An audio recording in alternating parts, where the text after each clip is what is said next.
everyone. Welcome to the 2022 season fixture analysis. Today I'm joined again by Ari Stamatakos. Today we're just going to look through the fixture that just recently dropped early this afternoon, give it a bit of a analyse and just see where the boys are playing through each round, where the difficult parts are, where the not so difficult parts are, and analyse every bit of the fixture. Ari, just what are your thoughts firstly on what you've seen so far? I feel like it's not bad. I feel like we've been given worse fixtures throughout the years. I think that the early period where we've got a couple of easy games in that round 3 to 7 area. I think we need to capitalise. I think they're the games where if we win, then we've really set ourselves up for a good year. Well, let's get straight into it. Round 1, obviously, same as every year. You've seen the past 10 years, Richmond at the MCG. I think that's a non-negotiable if you want to go far. I think you've got to win that game, especially now that the pressure is taken off a little bit, that it is not the first game of the season. So yeah. I think a win is definitely needed, especially with the home crowd as well. But I don't think that game everyone's expecting. It's round 2 where everyone looks to see who we have to back it up against. And it is quite a tough task against the runners-up in the grand final last year, the Western Bulldogs, at Marvel Stadium. I think, if anything, we have had quite a good record against them. So what are your, do you reckon they can back it up pretty much, even with a loss in round 1? Yeah, I think, we could only get one harder team, and that's if we got Melbourne. So yeah. I think it's a good test. To be the best, you got to beat the best, and Richmond are always going to put up a fight, and the Doggies are no different. So that game's going to be big. I don't expect us to it would be very good if we win, but I don't think a win is an absolute non-negotiable like I think it is in round 1. Yeah. If we can go out there, put in a fight, put in a big effort, and really show to the competition that we're here. Like we're here and we're here to stay. We're not a flash in the pan. We're not pretenders. We're actually going to go places, and that's the game that we'll test it. It's in prime time as well, Thursday night, so yeah, doesn't get much bigger. So it is 2 Thursday nights open this season. Pretty big for the club in terms of primetime television. Maybe not so much for attendance wise. I think Thursday night isn't the greatest for a lot of people. Yeah. But at the same time, at least all the supporters will get to see it televised. At this point, I think it's reasonable. I don't know whether you agree. 1-1 at this point. I think you've got to take a win out of one of these two, because definitely the next 2 rounds are Hawthorn at the MCG on a Sunday early afternoon, and Gold Coast in Gold Coast like usual at this time of the year at Metricon on the Sunday again. 2 wins. Yeah, in theory, 2 easy wins. I'd say definitely against these teams in the past, we do not make them easy wins, but if you're a finals team, these are teams that should not be posing any threat or challenge. And then this is sort of where the fixture gets a bit, up and down. We play Port at the MCG, which is good. I'd rather play them here than in Adelaide. Yeah. That is a early Sunday game. So similar to this year where we played them on the Saturday night. And then we head back to Perth pretty much like every year and play Fremantle on a Saturday night. That is a free-to-air game. Yet again, would you take 2 wins, 1 win out of those 2 games? Because it's I think the game against Freo is a non-negotiable. I think most games this season are going to have to be non-negotiable. The game against Port, because it's over here and it's at the G, I feel like you've got to win that. Especially if we start the season well, I feel like that's the game where that's the first real game where we've come up against a big team and we've had real expectations to win. So we'll see how the boys handle that, but hopefully they can get it done. On to round 7 and 8, 2 home games at Marvel Stadium against North Melbourne and Adelaide. North Melbourne is a Saturday night and Adelaide is a Sunday twilight. Stuck us right at the end of the round. I think, yet again, 2 games you cannot lose, especially a home crowd for both, where both opposition barely have any fans. You got to win these games. After this point, round 8, we have had 5 home games. So we start 5-3 in terms of home games. especially our fan base, pretty optimistic to start the season. So I think, and I said this to you in our podcast, that you got to win your home games. Yep. And with home games against Richmond, Hawthorn, Port Adelaide, North Melbourne, Adelaide, you shouldn't be losing more than three games, more than 2 games really out of them. Yeah. So it's I think with the optimism that this fan base has had in this off season and heading into the preseason, I feel like it's going to be pretty loud in those home games, especially the ones in prime time. So can't wait for that. It'll be great. Round 9, we head back to GWS in West Sydney, which of course last time was probably the breaking point for the club. Yeah, and yet again back on free to wear on a Sunday 3:20. That is not our last game before the bye like last time. However, we do play the 2 Sydney teams in a row the week after. Round 10, we play Sydney out. However, this is in Melbourne at Marvel Stadium. Your thoughts? The 2 Sydney teams, they'll definitely be up there again. Yeah, I think GWS is the game where it's like because I'm not really sure the supporter bases and the media outside of Carlton realise how bad that GWS game was. Yeah. That was, like you said, the breaking point. So internally, I feel like there's going to be a big expectation to rebound and get some form of redemption. So hopefully they don't crumble to the pressure and really give them a fight. I think we should win that, especially if we have the start that we think we're going to have. I think that game as well should be non-negotiable. And Sydney at Marvels, I think tough. I think that's a tougher game than GWS because Sydney obviously have a big fan base over here with their South Melbourne days. So the crowd's going to be a lot. It's going to have a more even split than it would if we were to verse GWS over here, for example. Yeah. And Sydney had a fantastic season last year. They're only going to get better. So that's a game to watch. That could be a potential banana skin. So who knows? And to finish off before the bye, the traditional rivalry, Collingwood-Carlton MCG. Just to mention, after round 9, there are no times or days yet. It's just the opposition in the round. At that point, that is you got to win that. You have to go into that bye winning, and I think they have not done that for ages, where they go into a bye in a winning mentality, and especially against that mob. It is out of every non-negotiable. That is the one. You need to absolutely romp that in. Exactly. Will be interesting as well, the time slot as well, because I think, if what we're expecting them to do in the first 10 rounds, if they're, around 5, 6, 4, to send them out on a good note before the bye would be pretty big. So that is up to round 11. Let's just quickly recap that. What are your expectations after round 11? Minimum positive win-loss ratio. Yeah. And the games we lose, I think the only acceptable games we lose against the Dogs. Yeah. And that's pretty much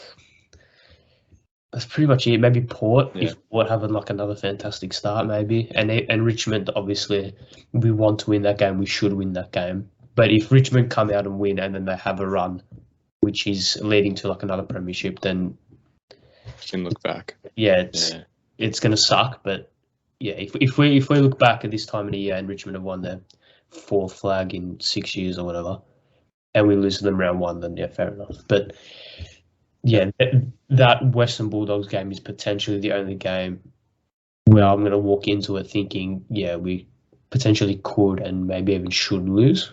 But other than that, we've got to, as a squad and as a team, we've got to go in and think we're going to win every single game. So it's interesting.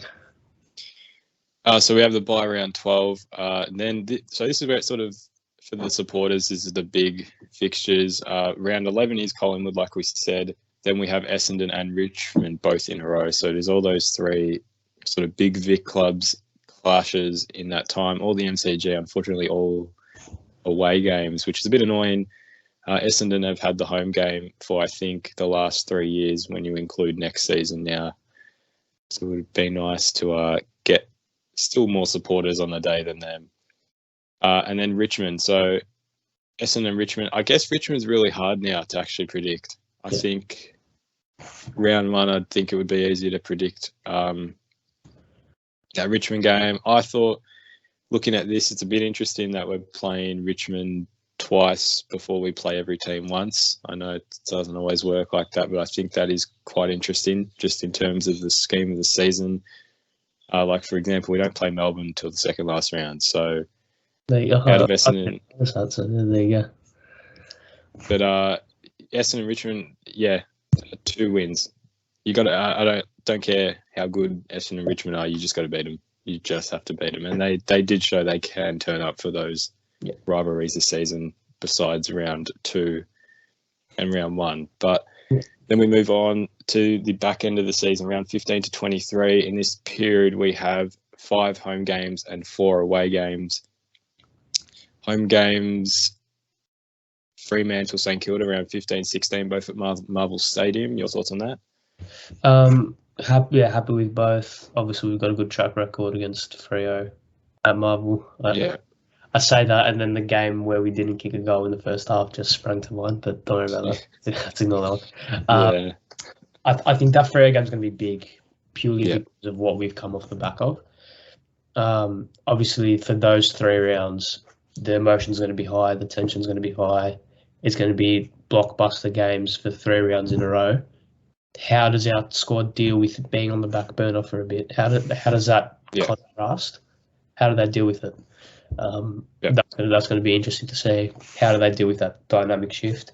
And the Saints at Marvel. Hopefully, we can just do what we did last year, and that's the end of that.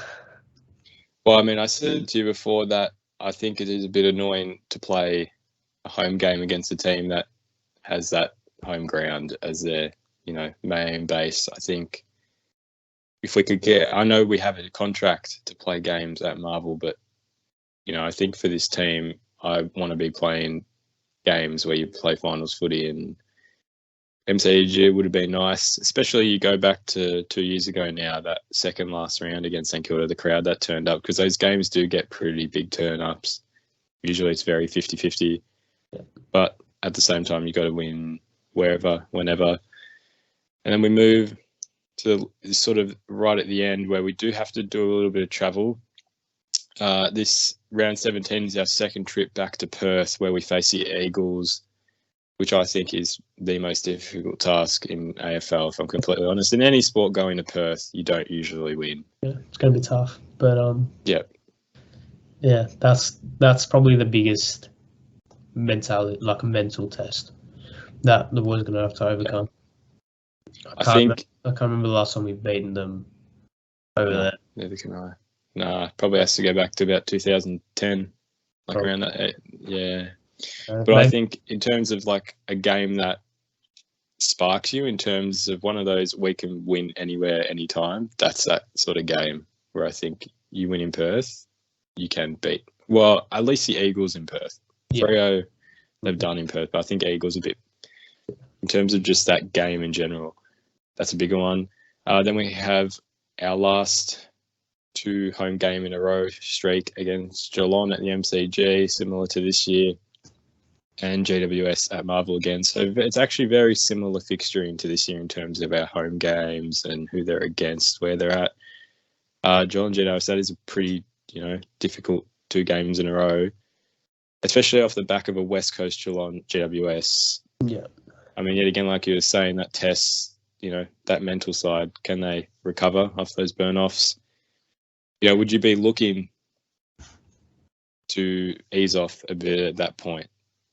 Only in the case of they're doing well, you don't want to burn off before you get all the way to the end if they're going to make finals. Yeah, it's tough because I would be in that position to be able to just ease up a little bit, because it's going to be. I think we're going to be battling finals till potentially the last 2 rounds. Yeah. So it's going to be tough to. Obviously, the squad's young, so it's going to be tough to maintain that finals energy, performance, mentality throughout the whole season. Hopefully, the inevitable burn-off isn't as harsh as what some teams have felt. But I think we're better off having the Cats at the G than down there. That's for sure. Yeah, and 100%.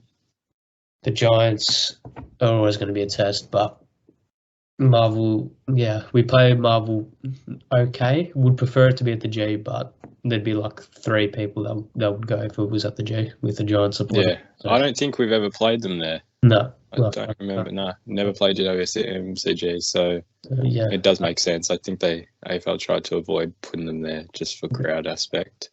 Then this is a pretty difficult way to end the season. 2 road games against Adelaide at Adelaide Oval. We haven't played them there since, I think, 2017 or 18.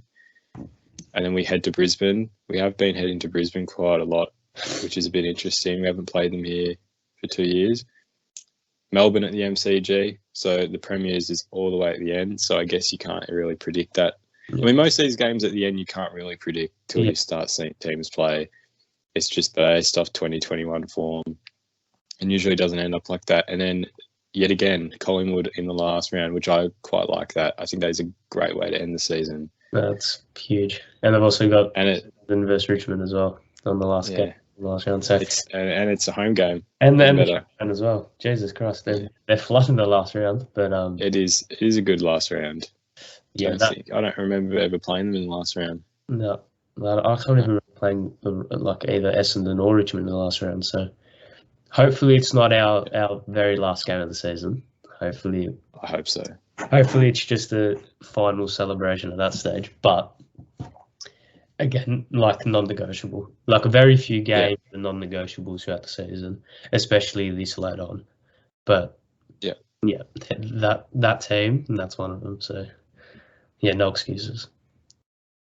So in just overview, 9 MCG games, 9 Marvel Stadium games, so 16 in Victoria. Now that's quite big. I mean, when you're on the road 6 times. So those road games, to recap: Brisbane in Brisbane, Adelaide in Adelaide, West Coast Freo in Perth, a trip to the Gold Coast, and a trip to Giants Stadium. I mean, in terms of away games, where do you set your benchmarks in terms of win-loss ratio? I think it comes down to the team. So if you look at them, I think Adelaide, regardless of if it's over there or here, you have to win. So I think you tick that one off. You tick the Giants, the Suns. Sorry. You'd hope that the Giants one is there's a fire in the belly type for that game, especially considering capitulation last year. So those 3, you'd think. Who else? So we got West Coast as well. West Coast and Freo over there. I think Freo we should knock off. If history is to mean anything, then it's going to be in an even more dramatic way. I'm not sure how you can get it, but maybe they miss after the siren and we win. But that one you should knock off. And then West Coast is tough, always going to be tough. That's going to be a real benchmark. If we can, again, we say this a lot, but if we knock off them, then we can knock off anyone. So, interesting. I mean, in terms of just another last recap in terms of our first 9 rounds, we have 5 Sunday games in the first 9 rounds, which is a bit, it is what we expected at the end of the day with such a poor record last year. Fortunately, it's not the best time for a lot of supporters. 2 Thursday nights to open the round and 2 Saturday night games. So we're hoping for, at least. We think that the fixture's been pretty much set beyond round 10, and they say they'll change it when it gets to it. So we think it's already set, besides a little couple of tweaks. But it would be nice to have some Saturday games in the back end of the season, I think. Especially if we start playing well. It would be really good. I think they live on that sort of Sunday average game time. One Sunday, 10. Yeah, just minimum crowd. It's not great. And I think if you want to, again, with that culture, building that culture, you want a good, supporter base. I know you're never going to sell out stadiums in the AFL, but I think an average of 40,000 at the MCG and at least 25 at Etihad. That sounds pretty good. On those Sunday games, yeah, if we can get a big crowd there, they'll show the AFL that we've got to, regardless of what time, we've got to support a base. If we start playing well, give us some Saturday, give us some prime time. So hopefully, I know I'll be there most weeks. Hopefully, everyone else will be. Yeah, I want everyone to turn up. Yeah, I want round one. I want 90,000 if we can. If it's full capacity, we could get it there. I want 95,000. You know what? And I reckon we will smash that Melbourne Dogs game as well because honestly, I mean, I had a mate that was a Melbourne supporter. I went to a couple of their games and they don't turn up. Yeah, they do not turn up. Yeah, it's really poor. Yeah. So I want to, even with the crap we've been dealing with, I reckon it is, set up to be huge. Yeah. Now it just comes down to the wins. Yeah. But that is all. Thank you for joining us for the 2022 AFL fixture analysis. Head over to the Carlton website if you want to check out the fixture in detail. As we said, rounds 1 to 9 are times and dates, whereas round 10 to 23 do not have that yet. Give us your predictions in the comments. What do you think will end up at the end of the season? We can only be hopeful, can't we? But until then, thank you for joining me, Ari, and we will see you soon. Go Blues. Go Blues.